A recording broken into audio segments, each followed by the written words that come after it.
Тогава основният ни превоз беше тролей номер 5, който се движеше по тогавашния булевард с име Ленин и беше с павета. Булевард Ленин беше с павета. И тролейчето такър те подкарваше и някъде тук на първата, втората спирка по посока Плиска имаше телефон и оттам звъняхме. Беше един тесен, бих казал, грубо така, междуградски път. От двете страни на пътя имаше насаждения, дървета, в това число и плодни дървета, сливи, круши, като деца даже сме брали от тях. Тук беше цъфтящ район. Всичко беше боядисано, врати се отваряха автоматично. Първите впечатления, когато съм почнала в това поделение. Още с влизането в портала, един хубав парк, красота, където и да се обърнете красота. Розите цъфтяха през цялата година, поддържани, чисто, хубаво, момчетата млади, енергични, всичките с висше образование. Като застана с гръб към поделението, вече си представям къде е бил павилиона Славка, къде е била столовата ни, на къде е била плаца и лечебницата. Като ние бяхме млади, първите офицери, капитани да дойдат в щаб на армия да служат. Да се чували някога капитан, началник щаб на полк, аз бях първия. Да ви кажа право, нямаш време да се любуваш на природата.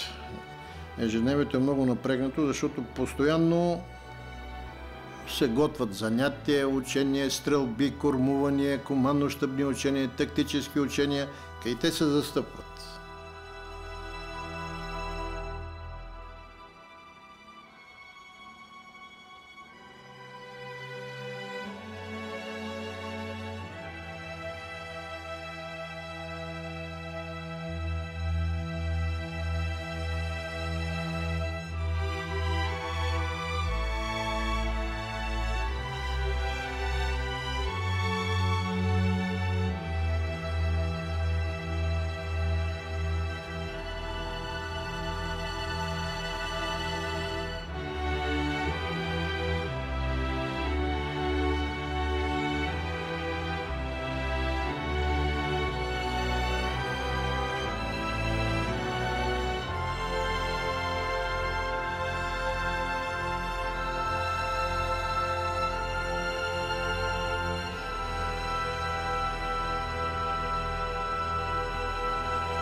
В този район съм от 31 ноември 1983 година.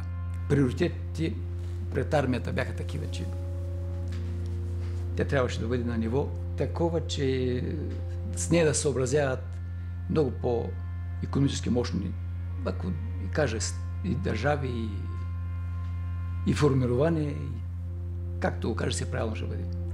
Ние бяхме на 24-часови дежурства имаше метеорологична служба, диспетчерска служба, дежурни по авиация, дежурни по зенитно-ракетни войски, дежурни по ТИЛ.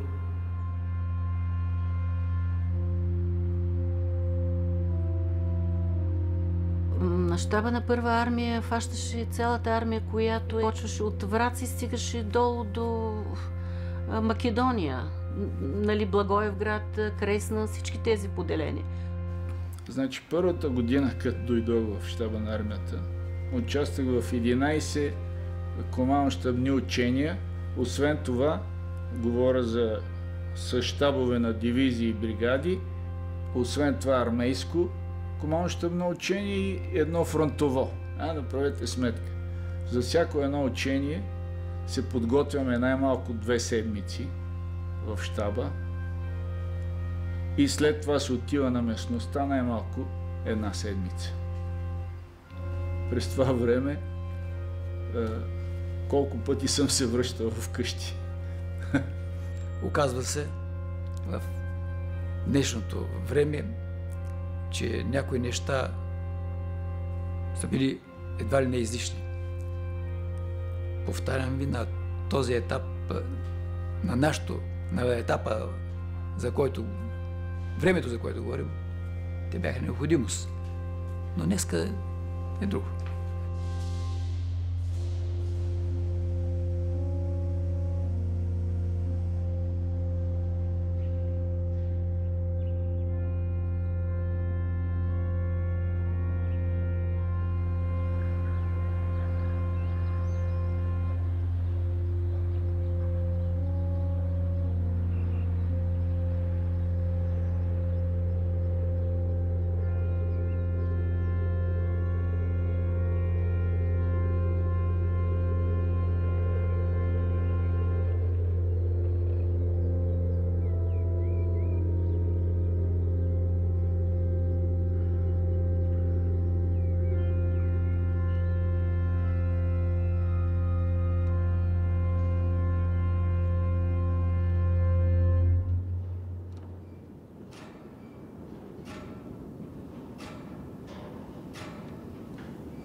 Храната беше по вид разкладки. За летателен състав беше една разкладка храната, за техническия състав беше друга разкладка и имаше стол, в който се готвеше храна за всички останали други офицери, сержанти и военни служители. Те се избираха, правиха си заявки предварително в столовата, кой какво иска, има желание и на другия ден тя се изпълняваше. Столовата беше едно голямо помещение, масите заслани с бяли покривки, винаги имаше цветя по масите. Предварително ставаше записването за храна, минаваш, взимаш, сервираш се, сядаш, обядваш, отнасяш. Менюто беше много богато, кой каквото иска, това се записва. Храната винаги топла, винаги прясна. 12 часа започваше обяда, свършваше до 1 часа. И до днес ще си спомням две неща, които имаха страхотно упорита повторяемост. Примерно закуската през ден беше или кисело мляко порция с халва, или чай с сирене и малко конфитюр. Това беше основна част на репертуара за закуска. А от обедното меню, ако има сервиран боб, обязателно вървеше с така наречения ошав – компот от сухи сливи. Аз съм българка, обичам и боб, и кисело зеле. Нали знаете? Това е.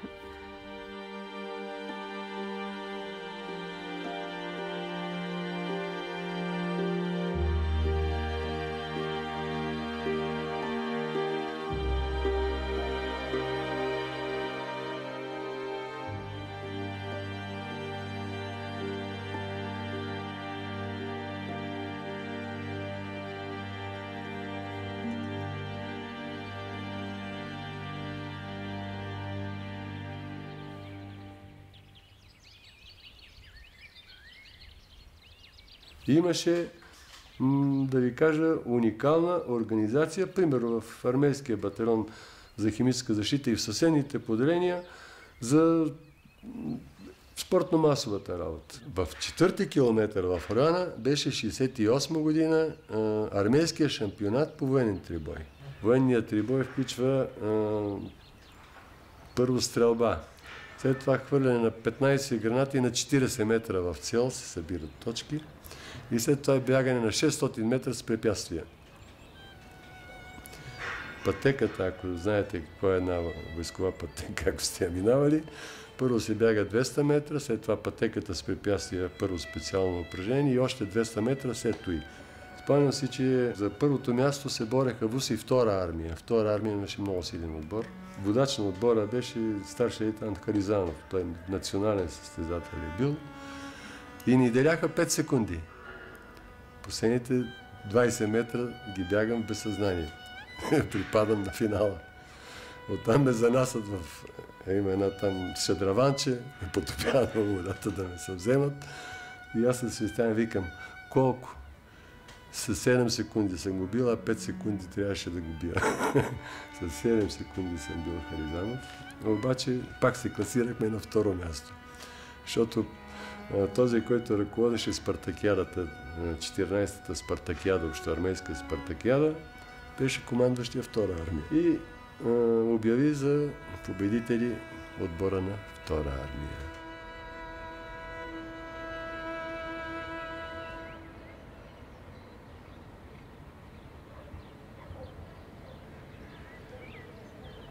Спомням си даже, че по време на обедната почивка, като излезем в градината, имаш и много големи корени френско грозди. В самата градина посяти корени френско грозди, че сме се брали. Това е, нали, самата истина. Иначе как ще ми остане спомена, че е имало френско грозди, след като... Красиво, красиво много. И фонтанчето се работеше винаги в средата, пейчиците, седнеш, вече на обядваш, седнеш там за 10-15 минути, починеш и влизаш наново.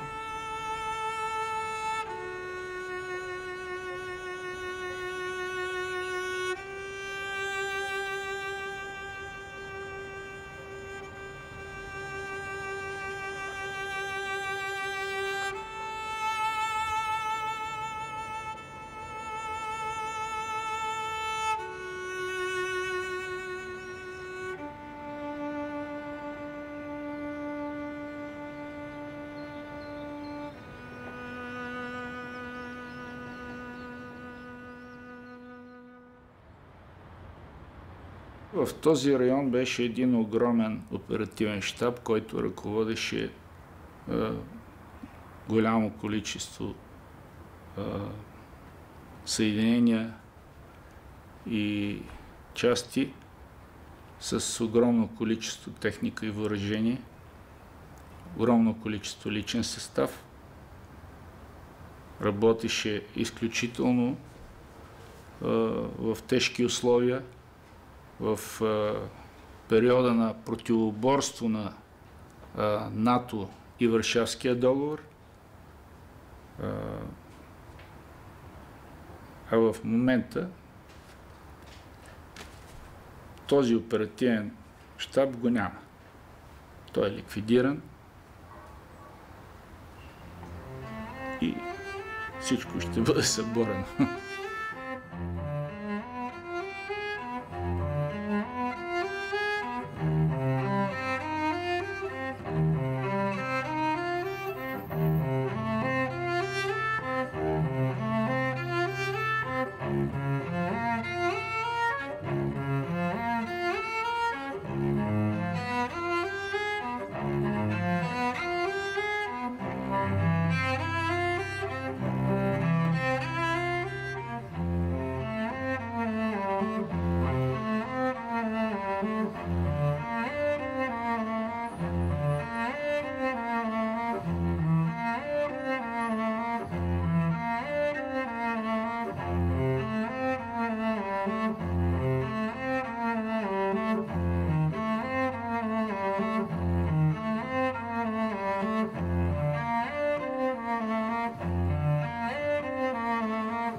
Тогава летяха над 200 машини.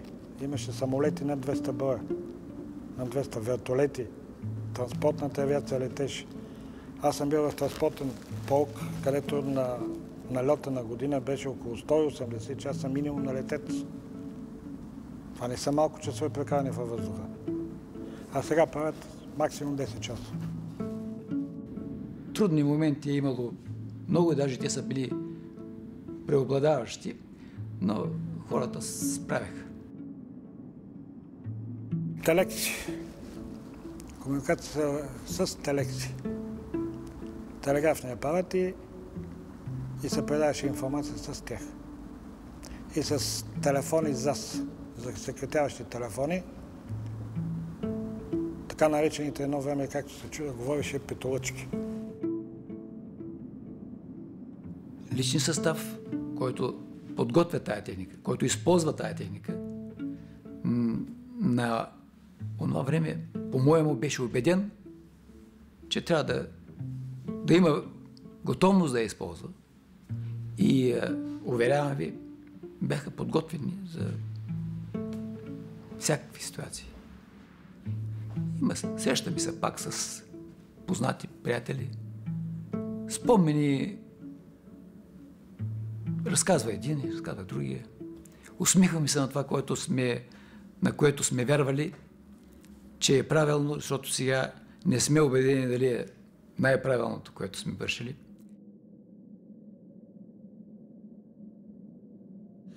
Значи, тук бяха основната част от така наречената автоматизирана система Преслав за оценка на радиационната и химическа обстановка на територията на страната. И се създаде една наистина автоматизирана система, която посрещна фактически и Чернобилската авария. И подразделенията от тая система бяха на денонощно дежурство. В моя кабинет на стената отзаде беше целият Балкански полуостров на карта.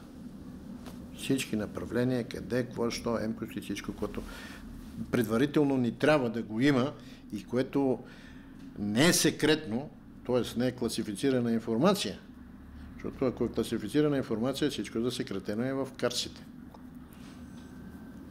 Ако командира е главата на съответното войсково формирование, щаба е мозък. По 7 денонощия не сме спали някой път. Знаете ли какво значи 7 денонощия да си на учение и да не мигнеш? И караш през нощта само на цигари и на кафе. И на чай. Нямаше работно време, не нормиран работен ден. Като се налага, се стои до малките часове на следващия ден и не, може да не си отидеш вкъщи.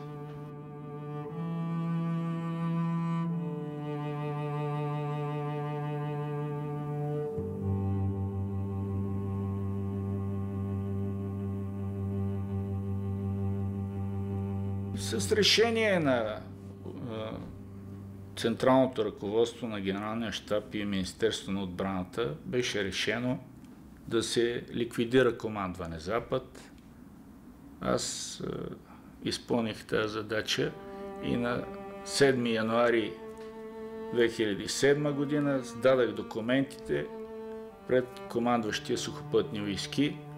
Това е нещо, което не може да се опише с думи. Да знаеш едно грамадно поделение с такава голяма площ и да гледаш как се изкарват танковите и т.н. сега. Това са толкова години. 17 години още съм служила в армията. Никак не ми беше приятно. Те ме помниха от времето, когато бях капитан и аз трябваше и тех да ги уволня. И офицерите, които бяха от моя щаб, и аз да замина в пенсия, след като ликвидирам командването. Не е много приятна тая работа, ама трябваше да се изпълни. Доста от колегите, да ви кажа, които не можаха да се включат веднага в цивилния живот, част от тях си заминаха. Защото от един динамичен живот той вече няма какво да прави.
Много добре си спомням в лавката. Тя беше типична лавка от 70-те години, в която имаше от фастъци до вафли и бисквити Златна есен. Имаше две лавки. Едната беше за войниците, а другата беше за състава. След 5 часа едната лавка се затваряше и другата продължаваше да работи за войници и за офицери и сержанти, които бяха в дежурство. Бира беше забранено тогава, не се продаваше. Бирата беше нещо, което беше извън поделението. Продавах се само безалкохолни напитки, бисквити, вафли, такива неща. Имало е моменти, в които сме завършвали с почерпка за добре свършена работа. До портала успоредно имаше едно заведение, където провеждахме тържества. Рождени дни, годежи, сватби и понякога след отчетни периоди. Към края на първата година до края на втората, това беше толкова хуманна част тук. До оградата ни винаги идваха познати момичета и приятели, разговаряхме, излизахме, винаги ни даваха по 2 дена отпуска в края на седмицата. Телевизия се гледаше денонощно, когато си по-свободен и нямаш някакви особени задължения, като наряд, например. Много отпуски, много свободни вечери. Правили сме сбирки с момичета от медицински институти, от учителски институти. Имаше музика и танци. И защото има много приятни спомени от втората година.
И завършихме ликвидирането на командване Запад, което е наследник на Първа българска армия, на 7 януари 2007 година.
Липсва ми младостта, липсват ми колегите. Много неща ме липсват, но нищо не се връща.